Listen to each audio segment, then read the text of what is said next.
Hello, അസ്സലാമു അലൈക്കും. ഇന്ന് നമ്മൾ ഉണ്ടാക്കാൻ പോകുന്നത് കോഴിമുട്ട വെച്ചിട്ട് നല്ലൊരു ലോലിപോപ്പാണ്. കോഴിമുട്ട ബോയിൽ ചെയ്തിട്ടാണ് ഇത് ഉണ്ടാക്കിയിട്ടുള്ളത്. നല്ല സൂപ്പർ ടേസ്റ്റാണ്. അപ്പോൾ നിങ്ങളെല്ലാവരും മസ്റ്റായിട്ട് ഇത് ട്രൈ ചെയ്യുക, ഫീഡ്ബാക്ക് അറിയിക്കുക.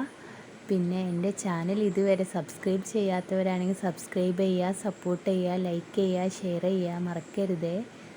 അതിന് വേണ്ടിയിട്ട് ഇനി ഞാൻ 1.5 വലിയ ഉള്ളി അരിഞ്ഞതും ഇഞ്ചിയും പച്ചമുളകും ഞാൻ അടിച്ചെടുത്തതാണ്. പിന്നെ കുറച്ച് മല്ലിച്ചപ്പും പുതിനയുണ്ട്. കോഴിമുട്ട പുഴുങ്ങിയിട്ട് ഇതുപോലെ സ്ലൈസായിട്ട് ഞാൻ ഗ്രേറ്റ് ചെയ്തിട്ട് എടുക്കുന്നുണ്ട്. ഞാൻ 7 കോഴിമുട്ടയാണ് എടുത്തിട്ടുള്ളത്. നിങ്ങളുടെ അളവിനനുസരിച്ച് നിങ്ങൾക്ക് എടുക്കാം. ഞാൻ 7 കോഴിമുട്ടക്ക് ഒരു വലിയ 1.5 ഉള്ളി എടുത്തിട്ടുള്ളത്. പിന്നെ ഇഞ്ചിയും പച്ചമുളകും ഞാൻ മിക്സിയിൽ അരച്ചെടുത്തതാണ്. അത് ചേർത്തു, വലിയുള്ളി ചേർത്തു, പിന്നെ നമ്മളുടെ ഇലകളും ചേർത്തു, കറിവേപ്പിലയും മല്ലിയിലയും.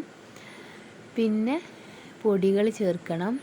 മല്ലിപ്പൊടി, മഞ്ഞൾപ്പൊടി, മുളക് പൊടി ഒക്കെ ഞാൻ ഓരോ ടീസ്പൂൺ വീതമാണ് ഇട്ടെടുത്തിട്ടുള്ളത്. പിന്നെ ഞാൻ ഇതിലേക്ക് ചേർത്തിട്ടുള്ളത് മൈദയാണ്. ഇത് കുഴച്ചെടുക്കാൻ ആവശ്യമായ ഒരു 4 ടേബിൾ സ്പൂൺ മൈദ, പിന്നെ ഒരു കോഴിമുട്ട ഇതിലേക്ക് പൊട്ടിച്ചൊഴിച്ചു നന്നായിട്ട് കുഴച്ചെടുത്തു. പിന്നെ കുഴക്കുമ്പോൾ നിങ്ങൾക്ക് ഇനിയും മൈദപ്പൊടി ആവശ്യമുണ്ടെങ്കിൽ നിങ്ങൾക്ക് ചേർത്ത് കൊടുക്കാം.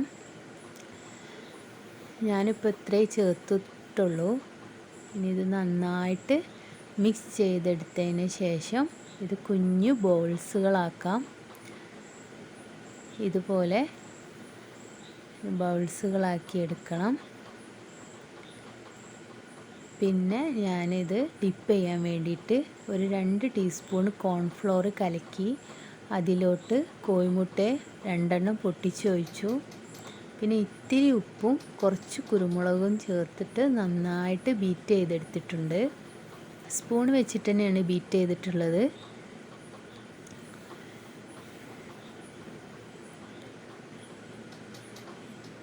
ഇനി നന്നായിട്ട് നമുക്ക് ബീറ്റ് ചെയ്തെടുക്കാം.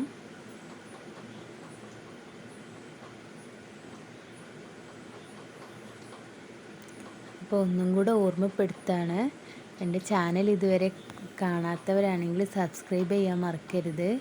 ഇതാ ഞാൻ ചട്ടിയിൽ ഓയിൽ ഒഴിച്ച് കൊടുത്തിട്ട്, പിന്നെ ഞാനിവിടെ റസ്ക് പൊടിച്ചെടുത്തിട്ടുണ്ട്. അത് നമുക്ക് നമ്മുടെ ലോലിപോപ്പ് എഗ്ഗിൽ ഡിപ്പ് ചെയ്തതിന് ശേഷം ഒരു കവറിങ്ങിന് നമുക്ക് റസ്ക് പൊടിയിൽ ഒന്ന് ഉരുട്ടി കൊടുക്കാം. ഇതുപോലെ എല്ലാതും ഒന്ന് ഉരുട്ടി മാറ്റി വെക്കാം. പിന്നെ എണ്ണ ചൂടായി കഴിഞ്ഞാൽ നമുക്കിത് പൊരിച്ചെടുക്കണം. ഒരു മീഡിയം ഫ്ലെയിമിൽ വേണം നമുക്കിത് ഫ്രൈ ചെയ്തെടുക്കാൻ.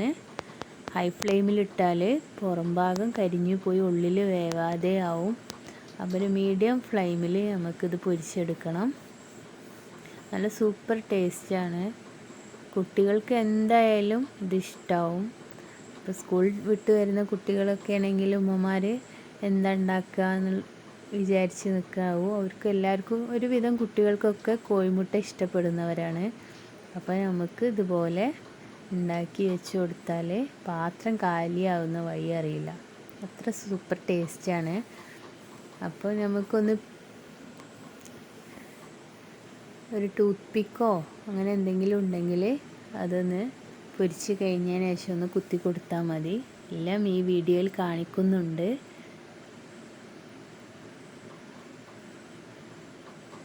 ഇതുപോലെ നമുക്കൊരു ടൂത്ത് പിക്ക് വെച്ചിട്ട്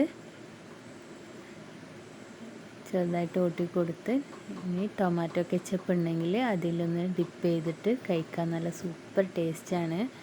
അപ്പോൾ എല്ലാവരും ഇത് ട്രൈ ചെയ്യുക, ഫീഡ്ബാക്ക് അറിയിക്കാൻ മറക്കരുത്. അസ്സലാമു അലൈക്കും, ബായ്.